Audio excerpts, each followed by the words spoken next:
Acuérdate que los liberales un poco ensaltaron la figura de los mayas, inclusive don Olegario, en aquel desfile, creo que... Sí, cuando la visita del general Díaz, ¿no? Claro. Exalta la figura y Coculcán, y no sé, sale un carro alegórico.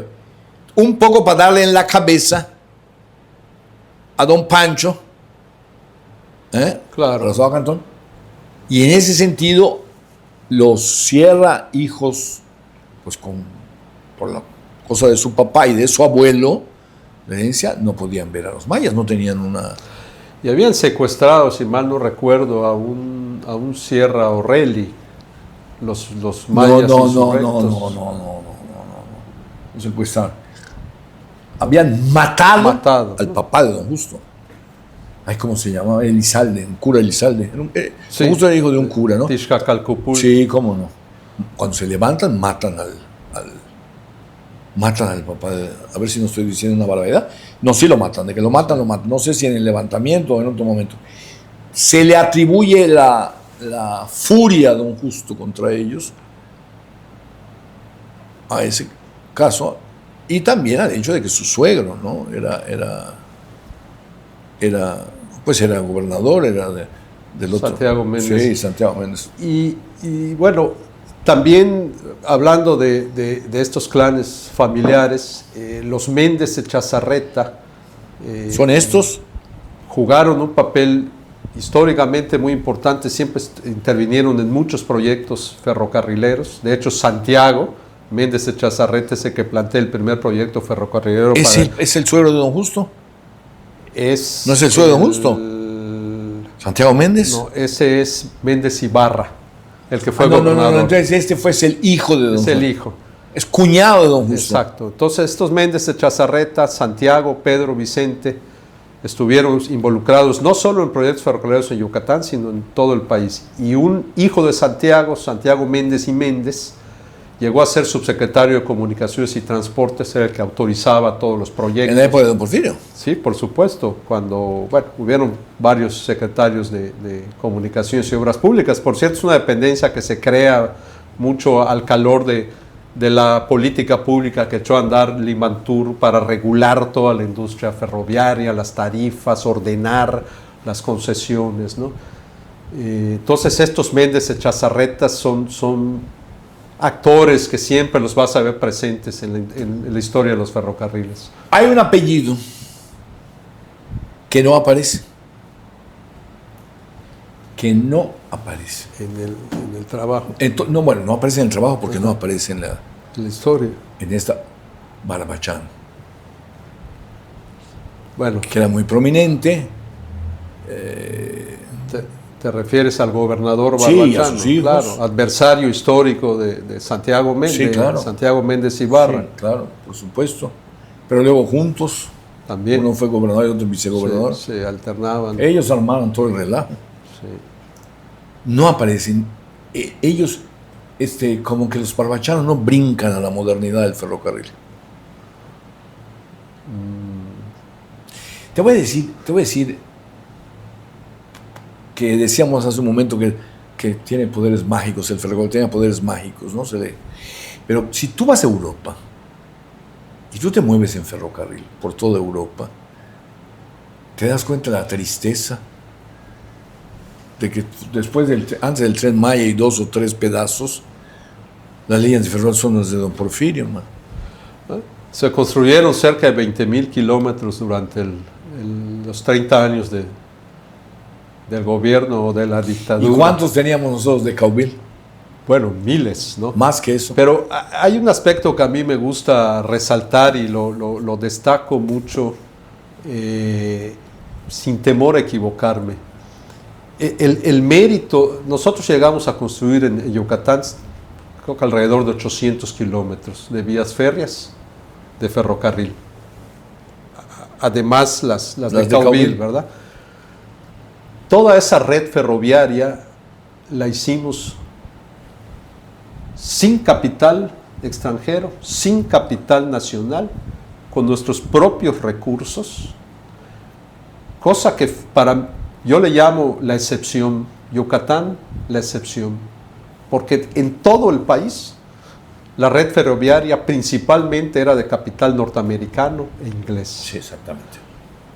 Me podrás decir, bueno, es que la bonanza de Kenera generó flujos de capital para incursionar en esta industria.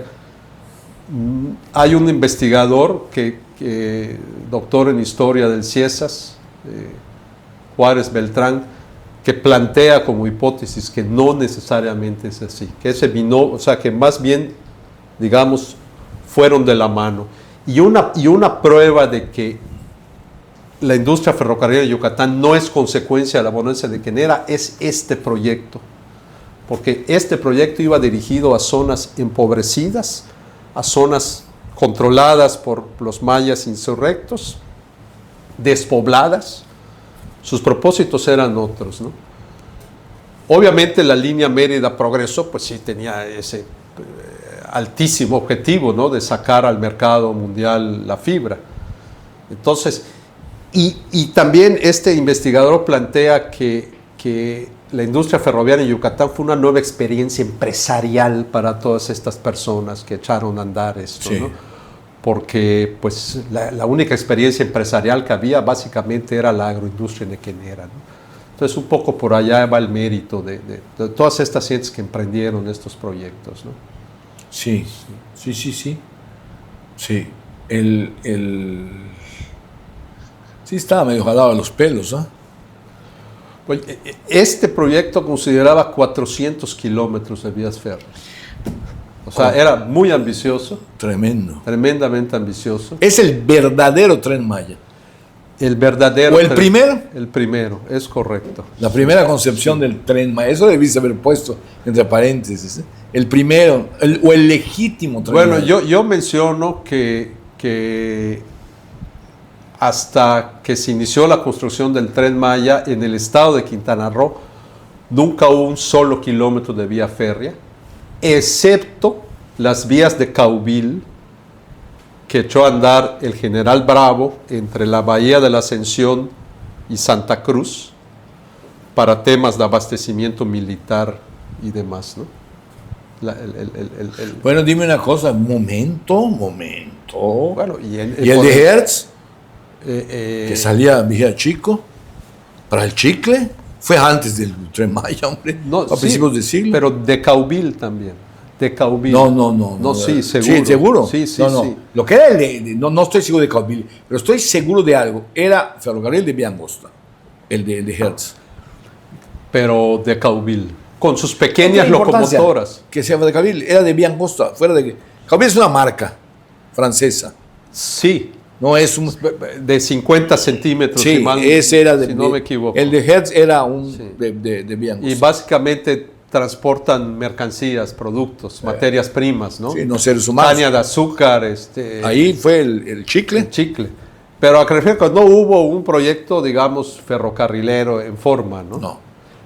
No, este fue el que no se llevó a cabo. Fue el primer intento, ¿no? Y hay un dato, el primer riel se clavó el día que se inauguró el ferrocarril Mérida-Peto, que fue el 15 de septiembre de 1900. El primer riel de los sudorientales se clavó en esa ceremonia. Mira. Y el doctor Urselay, que seguramente te has topado con él en textos de la historia de Yucatán, fue director del Hospital Oram. Se ve que era un tipo al que se recurría para que echara discursos en ceremonias, ¿no? Todas las ceremonias de inauguración o de... Él dio el discurso de la penitenciaria, por ejemplo. Con don Porfirio. Bueno, pues él da el discurso cuando se clava el primer riel de los ferrocarriles sudorientales, y es realmente impresionante. Si lees el discurso, empieza mencionando todos los atributos del proyecto del ferrocarril: pacificación, reconquista, nuevas industrias, el desarrollo de nuevos puertos. Y habla de algo que realmente hoy sería probablemente un delito, porque habla de la necesidad de que la reconquista se hiciera a través de cruzamientos eugenésicos para mejorar la raza maya, mejoramiento racial. No me digas. Aquí está en el texto. Esto está... No me fijé. No. Eugenésicos. Bueno, ¿qué es eso? Bueno, entiendo que era todo un planteamiento filosófico De finales moda, del siglo. de finales del siglo. Sí.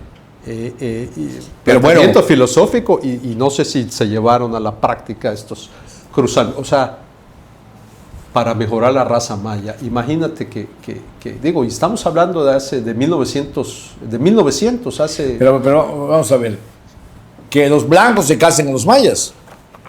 Bueno, no llega a ese nivel de detalle, ¿verdad? Pero en su discurso así lo plantea. Cruzamientos eugenésicos para mejorar la raza maya. Realmente, digo, le atribuían tantos propósitos a este proyecto que hasta eso, llegaron a eso, ¿no? Bueno, un poquito era reconquistar sin las armas el territorio. Es libre, correcto, ¿no? Con este ferrocarril. Con este instrumento. Que no iba a ser posible, pero no se iba a dar, pero sí, está claro, ¿no? El propósito es un poco de retomar esa parte del territorio de Yucatán. Dominada por la raza, sí, ya llevaba décadas en el dominio absoluto. Y uno de los planteamientos que también se hace en la justificación de este proyecto es que sería más eficaz la vía del tren que la vía militar. Sí, claro. Que finalmente no fue así. No fue así, pero sí se hace el planteamiento. Es más, uno de lo que yo planteo ya finalmente como conclusiones es que una vez que el general Bravo toma Santa Cruz, la justificación del tren, digamos, pasa a un segundo término, ¿no? Sí. Ya no había territorio rebelde. Claro. Déjame decirte, quién sabe, ¿eh? ¿Quién sabe? Bueno, ya estaba ocupado, digamos, el territorio. Pero, la estructura que tuvieron prevaleció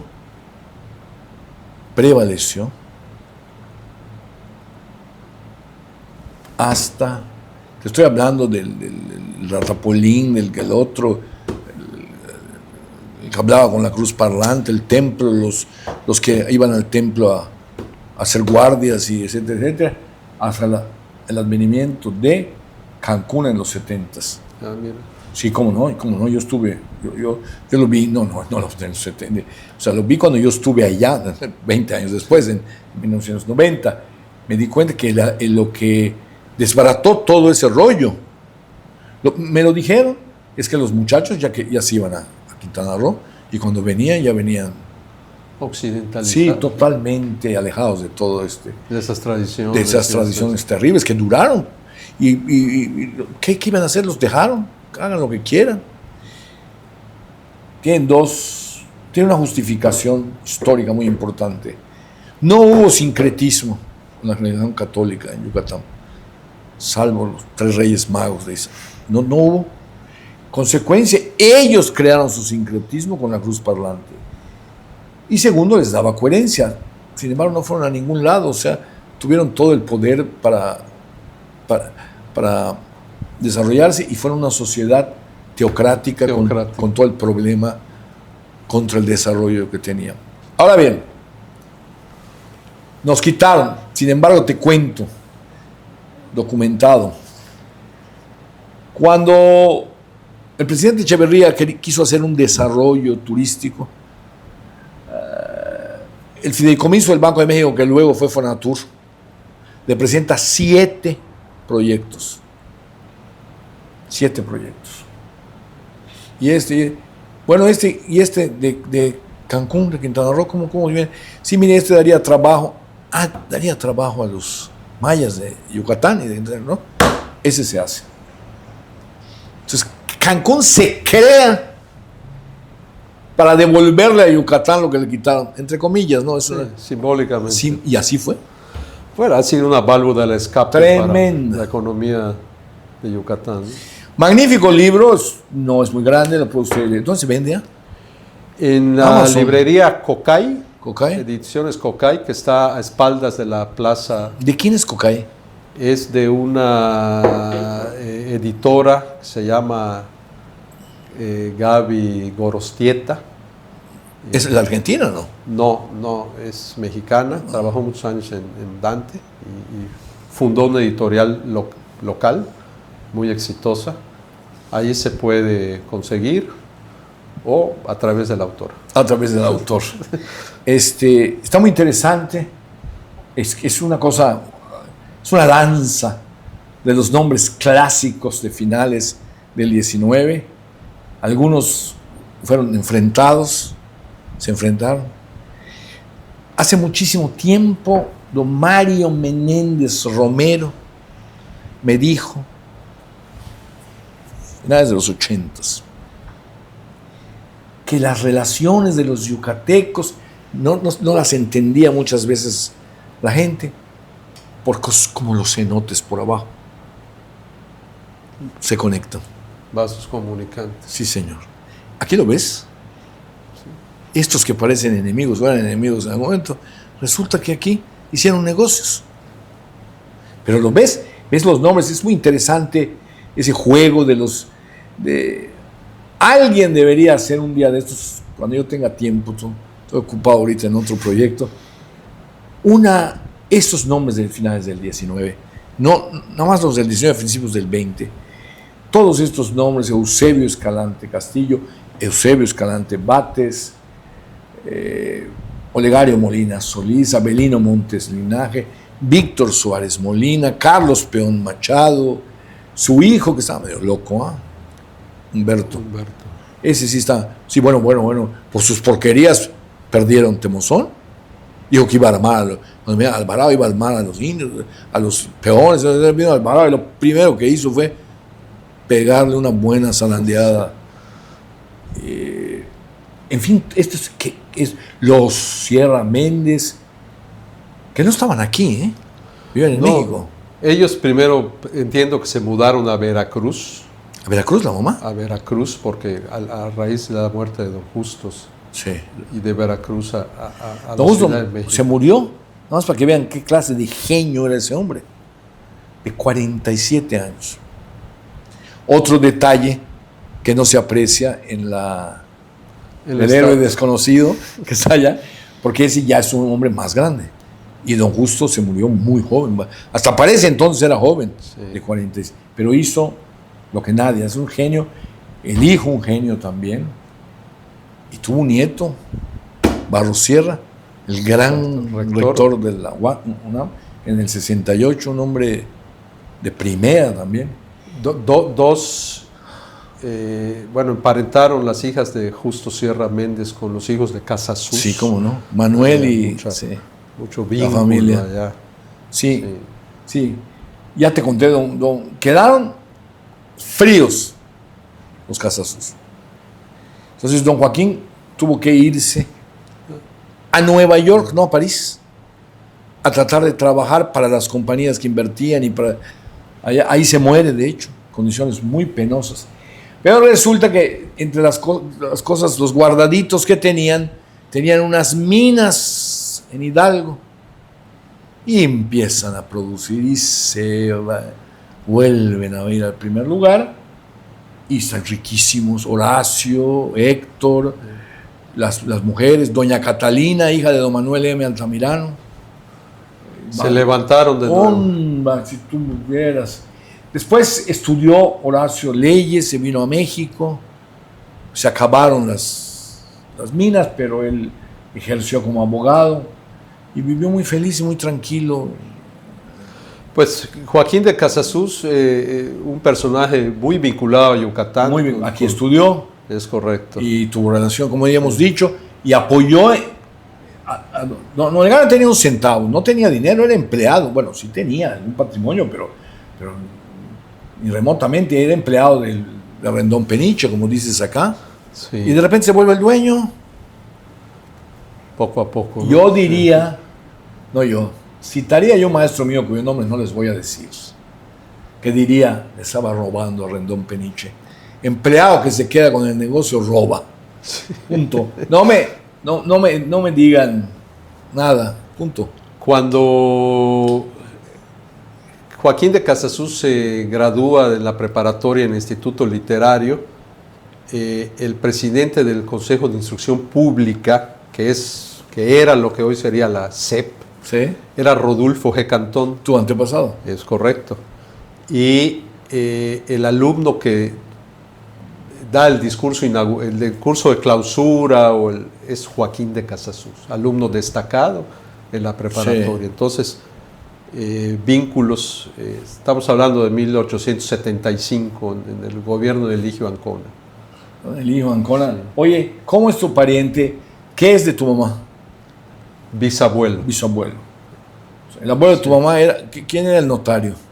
El padre de mi madre, que es Rodulfo G. Cantón y G. Cantón. Sí. Él era notario. Sí, y su abuelo es Rodulfo G. Cantón Cámara, el fundador del ferrocarril Mérida-Peto y protagonista de esta historia, ¿no? Sí, claro. De alguna manera, pues como yo no me canso de seguir la pista al tatarabuelo, pues esa es una de las motivaciones para... Por Casares, nada. Sí, por supuesto. Pues, bueno, aquí está. Aquí está en una foto. Bueno, no fueron ferrocarrileros, ¿verdad? No, puta, pero fueron. Mira, aquí está esta foto maravillosa antes de irnos. Antes se las va a poner. Es tan interesante. Aquí está tu pariente, el licenciado Bernardo Ponce y Font. Dueño de la revista, que fue el dueño del Participó en la revista de Mérida. Era muy afecto y muy cercano al general Cantón. Sí, de derechas. Conservador. Aquí está el general Cantón, ¿no? Está el viejo Joaquín Baranda, era campechano, que era de justicia. Está Delio Moreno Cantón. Sí, ¿dónde está Delio? Aquí está don Delio, sí. Ya lo vi. El ingeniero David Casares. Aquí en el otro extremo está don David, aquí está. El que remodeló el Palacio de Gobierno. Exacto. Porfirio Díaz Ortega. Sí, Porfirio Díaz Ortega. Es una foto sumamente interesante. Y habría que identificar a los otros personajes. Sí, ¿verdad? Claro. Yo no sé por qué a este le veo cara de don Juan Fitzmaurice, pero no es don Juan Fitzmaurice. Sí. Lo estoy diciendo por el tamaño. Yo infiero que está ahí Porfirio Díaz Jr. Ortega, que fue la compañía de los ferrocarriles orientales, lo contrata para llevar a cabo el deslinde de todos los terrenos nacionales. Sí. Infiero que fue una de sus visitas, ¿verdad? Sí, claro. A Mérida para este trabajo, que coincide con Joaquín Baranda, que era el ministro de Justicia y que era el apoyo político del general Cantón. Bueno, sí, claro. Y hasta se dice que era su medio hermano, ¿no? ¿Es viejo Baranda? Sí, ¿El general Cantón? No lo creo. No, Joaquín, no lo creo. Investígalo. ¿Baranda era campechano? Sí. ¿Y don Viejo era de Valladolid? Estaban nosotros. No, pues todo puede ser en la vida. Sí. Todo puede ser en la vida. Y quizá sí. Creo que hay unos Baranda en Valladolid de repente. Hay un chisme allí que...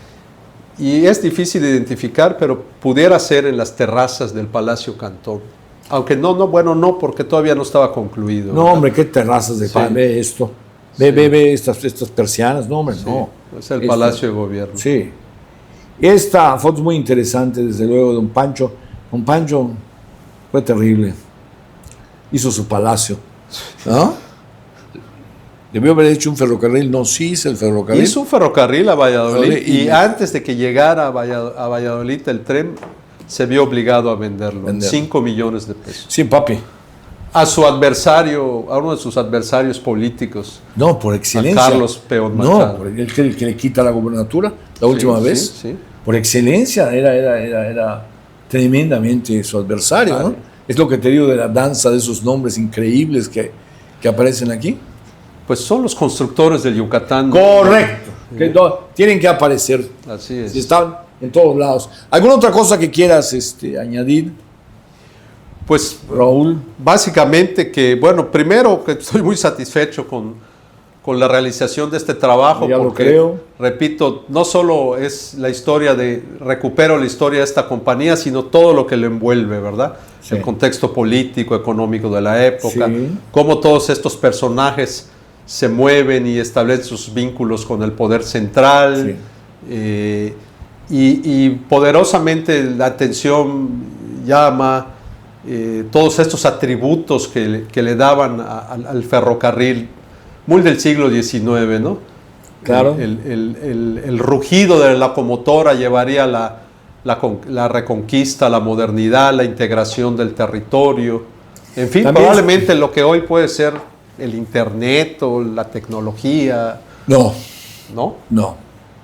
No, no. La revolución industrial, el ferrocarril es la gran consecuencia de la revolución industrial. Es correcto, la máquina de vapor. Sí, es mucho porque cargaba. Sí, movía mercancías. El Internet mueve ideas, datos, pero no mueve conocimientos. Sí, conocimientos. Eso también llevaba el ferrocarril, pero no. Sí. La revolución industrial con el ferrocarril es una cosa muy particular, ¿no? Terriblemente particular. Es la gran británica. Sí, es correcto. No te olvides. El mundo se reinventó en Gran Bretaña. No en París, no en Francia con la Revolución Francesa, en Gran Bretaña. Con la Revolución Industrial. No, desde antes. Con la democracia parlamentaria, allá son más eficientes, acuérdate, que Francia. Pero bueno, sí vale la pena. Ahorita te digo, estoy ocupado en otro proyecto, pero a mí me gustaría mucho las grandes, lo que tú dijiste, que aquí hay un poco, pero tímido. Los grandes proyectos empresariales y los protagonistas. Los grandes personajes. Eso, los protagonistas. Toda esta danza de nombres que, como bien dices, son los constructores del Yucatán. Sí, hombre, cómo no, desde luego. Nos guste o no nos guste, ¿no? Habría que extenderlo un poco más, quizá. Van a palidecer algunos héroes revolucionarios. Suena muy conservador esto. Pues, digo, de alguna manera, este fue el modelo o el régimen que la revolución desmontó, ¿no? Sí. Desmanteló. ¿Estás de acuerdo? Sí. Estas élites que tenían el poder. Uno de los planteamientos que también, o lo que es un poco lo que subyace esto, ves cómo había esa dualidad. Eran funcionarios políticos, empresarios políticos, y no había límites en eso, sí. ¿no? Sí. Bueno, eso sigue siendo igual. Parece que no ha cambiado mucho. No ha cambiado en ese sentido. Lamentablemente. Bueno, Raúl, te felicito, que tengas mucha suerte. Un diamante es para siempre, no, un libro es para siempre. Muchas gracias. Hasta muchos años después de nosotros estarán mencionando tu libro. Agradezco tu gentileza. No, al contrario. Qué bueno que fuiste tan generoso de venir. Bueno, Muchas si le gustó, suscríbase a este canal. Si no, diga lo que le parezca. Vea la próxima. A lo mejor esta le gusta.